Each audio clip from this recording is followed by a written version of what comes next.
بڑی محبت سے زید کو امام زین العابدین اسلام نے پالا اور نام امام کا رکھا ہوا زید ہے۔ اب لوگ ذرا سا بحث کرتے ہیں کہ صاحب امام کی اولاد تو عابدی ہے، یہ زیدی حضرات اپنے نام کے ساتھ عابدی کے بجائے زیدی کیوں لکھتے ہیں؟ تو یہ دیکھیے اصل میں زید کا کارنامہ چھپ جاتا تھا اگر ان کی اولاد عابدی ہو کر زیدی نہ لکھتی۔ زیدی لکھنا کوئی احساس کمتری نہیں ہے، اس لیے کہ زید بھی امام کے بیٹے ہیں، لیکن ان کے کارنامے کو یاد رکھنے کے لیے اولاد نے کہا ہم زیدی ہیں، تاکہ ان کا جہاد، ان کی قربانی یاد رہے۔ اور صرف زید نہیں، پھر زید کے سارے بیٹے یحییٰ کو شہید کیا گیا ظلم کے ساتھ، زید کو شہید کیا گیا کہ لاش لٹکی رہی دارالامارہ پر، یہاں تک کہ مکڑی نے جالا لگا کے پوری لاش کا پردہ تھا۔ برسوں زید کی لاش لٹکی رہی، اور وہیں کوفے میں نخیلہ محلے میں ہی قبر ہے، اور میں نے جا رکھی عظیم الشان روضہ بنا، بہت بڑا سنہرا گنبد، سونے کی زری بن رہی تھی کہ ہم زیارت کے لیے گئے تو زری قبر کھلی ہوئی، اندر چلے گئے، قبر سے قریب ہو گئی، جا سکتے تھے اس لیے کہ زری تعمیر ہو گئی، اور قبر کی لوح ہو گئی، پتھر کو چوما اور پرفزا دل چاہتا تھا وہ بیٹھے رہو، میری زید کے قبر پر بیٹھے۔ کس شان سے قربانی دی ہے زین العابدین کے بیٹے نے، اللہ ایک تسلسل ہے، قربانیوں کا تسلسل ہے۔ مختار کی نظر میں یہ سب کچھ تھا کہ آل محمد کی کیسی کیسی قربانی، لیکن مختار قید میں بے قرار تھے، مچل گئے، اور انشاءاللہ کل تفصیل بتاؤں گا کہ کیسے آزاد ہوئے۔ یہ سننے والی بات ہے کہ مشکل تھا کہ مختار آزاد ہو، اور وہ سمجھتے تھے کہ ابن زیاد ہمیں سولی پہ لٹکا دے، قتل کر دے۔ زنجیروں کی جھنکار ہوئی، کوئی کھسکتا ہوا مختار کے قریب آیا۔ مختار نے پوچھا کون؟ کہ میں میسا ہوں۔ کہ تم بھی اسی قید خانے میں ہو؟ کہاں؟ کہ دیکھو کیا انجام ہوتا ہے، کب قتل کیے جائیں گے۔ میسم نے کہا تم قتل نہیں کیے جاؤ، میں سولی پہ چڑھوں گا، مجھ کو سولی پہ لٹکایا جائے گا، میری زبان قطع ہوگی، تم آزاد ہو جاؤ گے، اس لیے کہ میں نے اپنے مولا سے سنا ہے کہ تم 3,83,000 قاتلان حسین کو مار کر مرو گے۔ یہ اس اندھیرے زندہ میں باتیں ہو رہی ہیں، اور مختار کو یقین ہے کہ ایسا ہوگا، ہم آزاد ہیں۔ اور جس شان سے مختار چھوٹے ہیں، دیکھیے 3 بار آزاد ہوئے، 3 بار گرفتار ہوئے، اور یزید کے ہی عہد میں پہلی آزادی ملی ہے، نکلی، اور دوسری آزادی بھی اسی 3 سال کے اندر ہوئی، اور اس کی وجہ یہ ہوئی کہ مختار کی بہن جن کا نام صفیہ تھا، وہ عبداللہ ابن عمر کو بیاہی تھی۔ مختار کی بہن صفیہ حضرت عمر کے بیٹے عبداللہ کے ساتھ ان کی شادی ہوئی، اور یزید عبداللہ کی بات سنتا تھا۔ ابن زیاد کسی کی نہیں سنتا تھا سوائے یزید کے، اور جب مختار نے اپنی بہن صفیہ کو خط لکھا قید خانے، کل انشاءاللہ عرض کروں گا کہ وہ خط کیسے گیا قید خانے، کہ جہاں لوگوں کو معلوم ہی نہیں تھا کہ کس زندہ میں اور کس تہہ خانے میں ان قیدیوں کو رکھا گیا ہے۔ تو اس پہ انہوں نے اپنی بہن کو لکھا تھا کہ صفیہ اپنے شوہر سے کہہ کے اس سے یزید سے کہلوا کہ مجھے قید سے چھڑائے۔ تو عبداللہ ابن عمر نے یزید کو خط لکھا کہ مختار کو چھوڑ دو۔ یزید نے خط لکھا ابن زیاد کہ اس خط کے ملتے ہی مختار کو چھوڑ دو، مختار آزاد ہو۔ ظاہر ہے کہ ابن زیاد یزید کی بات مانتا تھا، مختار چھوڑ دیا، اور چھوٹنے کے بعد اپنے وطن طائف چلے گئے۔ طائف کے رہنے والے قبیلہ بنی ثقیف، اس لیے کہتے تھے مختار ثقافی، اور مختار کے ہی چچا کی بیٹی حضرت ام لیلہ، حضرت علی اکبر کی والدہ، قبیلہ بنی ثقیف سے۔ تو مختار کو یہ بڑا قلق تھا کہ میرے خاندان کا نواسا شبیہ پیغمبر کس ظلم سے شہید تو تڑپتے تھے بار بار حضرت علی اکبر کا ذکر کرتے تھے اور کہتے تھے جب حکومت مل گئی کہتے تھے جتنے حضرت علی اکبر کے قاتل ہیں سب کو گرفتار کر۔ اور جب سنان ابن انس گرفتار ہوا اور مختار نے پوچھا تو نے شہزادہ علی اکبر کو شہید کیا اپنے نیزے سے، اس نے کہا کہ امیر میں نے اکیلے نہیں مارا، میرے ساتھ اور بھی شامل ہیں۔ تو مختار رونے لگے اور رو کر کہا تیری مجال کہ تم اکیلے مار سکتا، وہ شجاع عرب تھے، جب تک سب مل کے نہ مارتے کوئی علی اکبر کو مار نہیں سکتا تھا۔ اچھا دیکھیے گا کہ مختار کے حال میں جب بھی کوئی قاتل پکڑا جائے گا تو شہید کا حال بیان ہوگا تو اس کا سر کٹے گا، یہ خوشی کی بات ہے، لیکن جب وہ حال بیان کرے گا تو گریہ ہوگا۔ تو مختار کے حالات میں پہلے دن کہہ چکا کہ اس میں خوشی اور غم ساتھ ساتھ، اور یہ تو مختار کے دل سے پوچھیے کہ دارالامارہ میں جب بھی کوئی قاتل پکڑ کے آتا تو دربار میں ایک مجلس ہو جاتا ہے، اس لیے کہ جس کا وہ قاتل ہوتا تھا وہ شہید یاد کیا جاتا تھا۔ اب اس جگہ ایک نفسیاتی بات آپ کے سامنے میں پیش کرتا ہوں کہ مختار کو حضرت علی اکبر سے اتنی عقیدت تھی کہ حضرت علی اکبر کی والدہ مختار کے قبیلے کی تھی، بنی ثقیف کی تھی، طائف کا خاندان تھا جہاں ان کا وطن تھا، تو اتنی عقیدت شبیہ رسول بھی، حسین کے بیٹے بھی، علی کے پوتے بھی، اور پھر ایک اپنی نسبت۔ تو اب یہاں پر مختار کے اس کارنامے میں ایک 6 مہینے کے بچے کا کیا مقام بنے گا، اس لیے کہ مختار نے اس کو دیکھا بھی نہیں۔ قدرت نے چاہا کہ مختار کے کارنامے میں علی اصغر کی اہمیت بڑھے، ایسا نہ ہو کہ تاریخ اس واقعے کو بھول جائے اور چھوٹا سا واقعہ سمجھے۔ اب یہ قدرت کا انتظام ہے۔ اور راوی کون ہے؟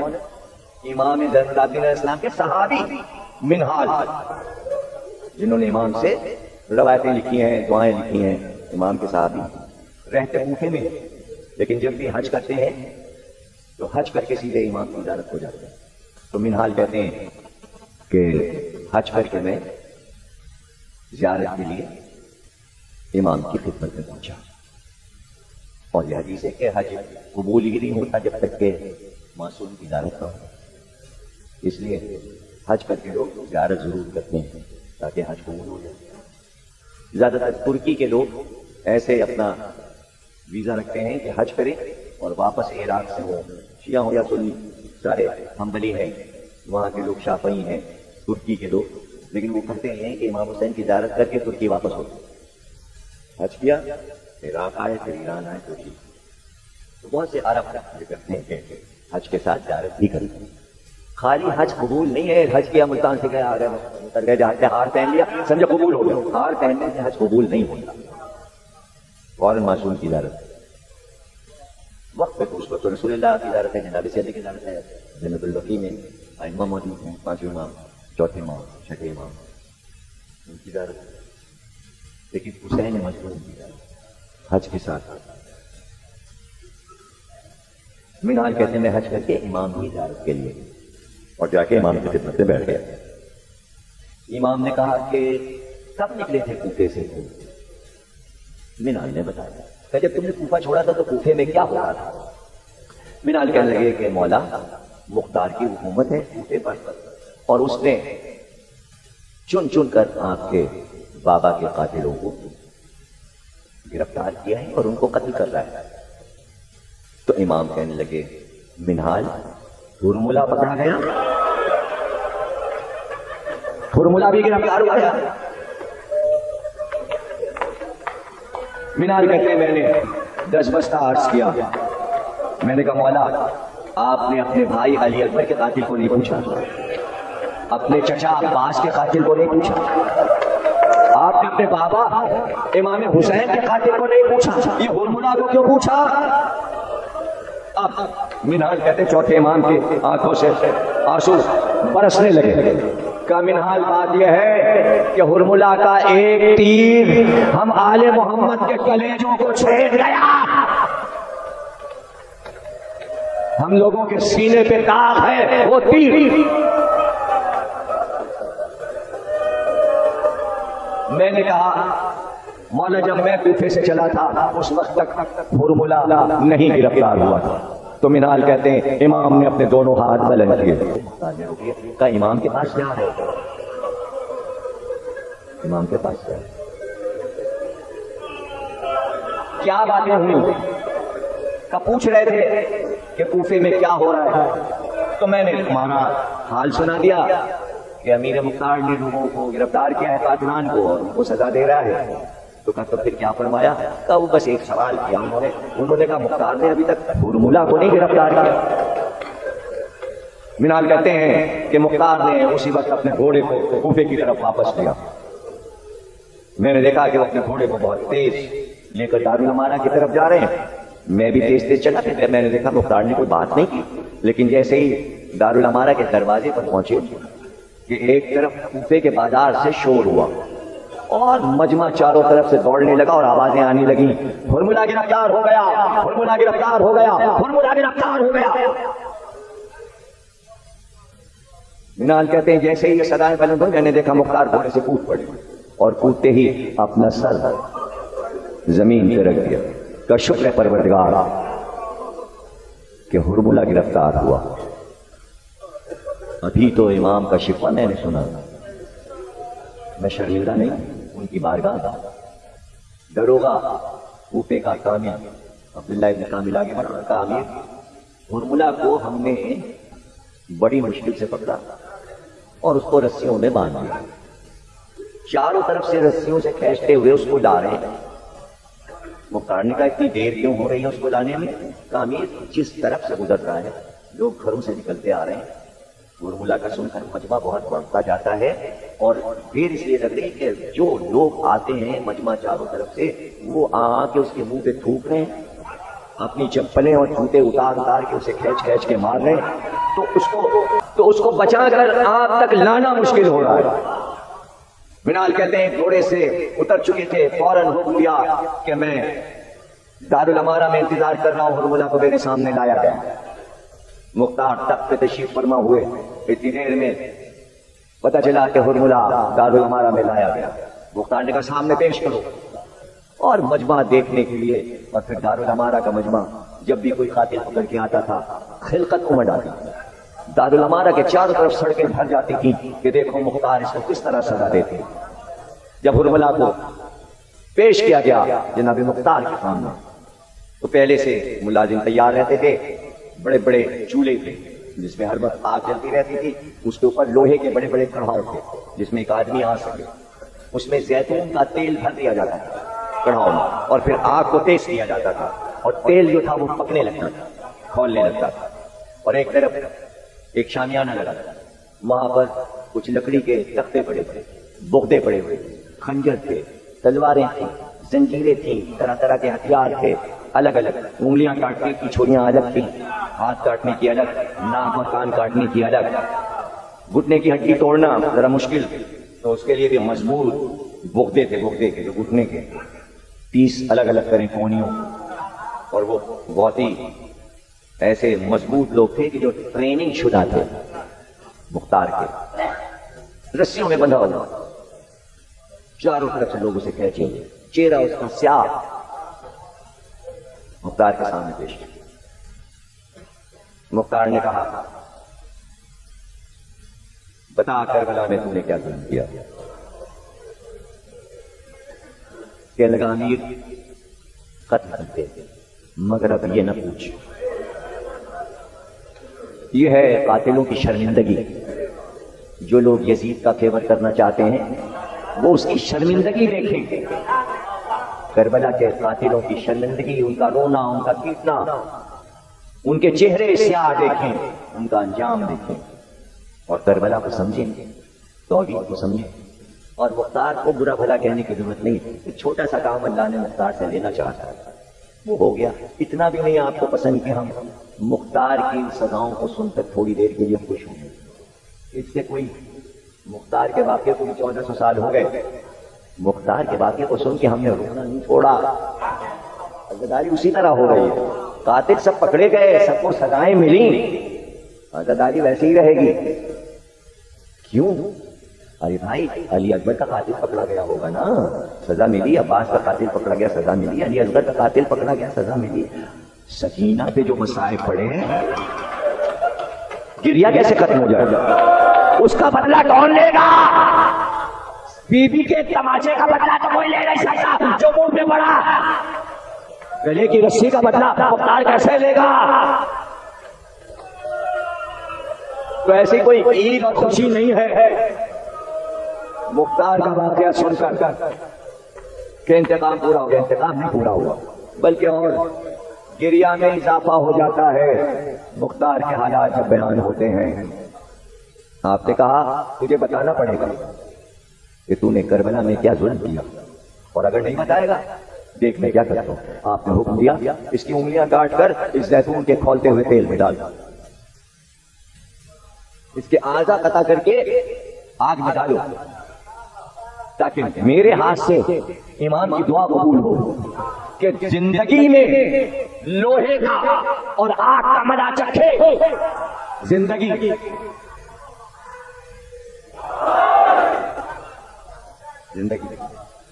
اور پھر سجدہ کیا مختار نے کہ امام کی دعا مجھ جیسے حقیر کے ہاتھوں پوری ہو رہی۔ تلوار ہاتھ میں لے کر مختار اٹھے اور کہا آزا آزا کاٹ کر اس آگ میں کھولتے تیل میں تیرے ایک ایک آزا کو ڈالا جائے گا۔ سوچ لیتے ٹکڑے ٹکڑے تیرے جسم کے گوشت کو کٹواتے تھے اور آگ میں پھینکتے تھے، جب پورا جسم اٹھا کے مارا اور گلے کو کاٹا تو پورا کھولتے ہوئے تیل میں ڈالا۔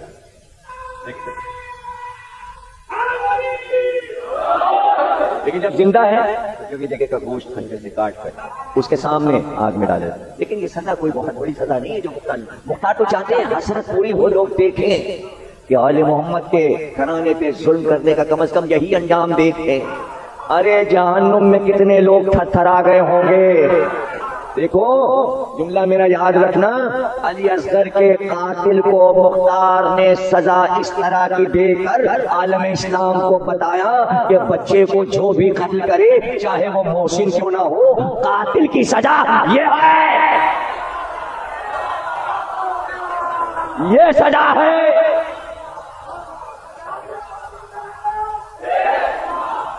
یہ سزا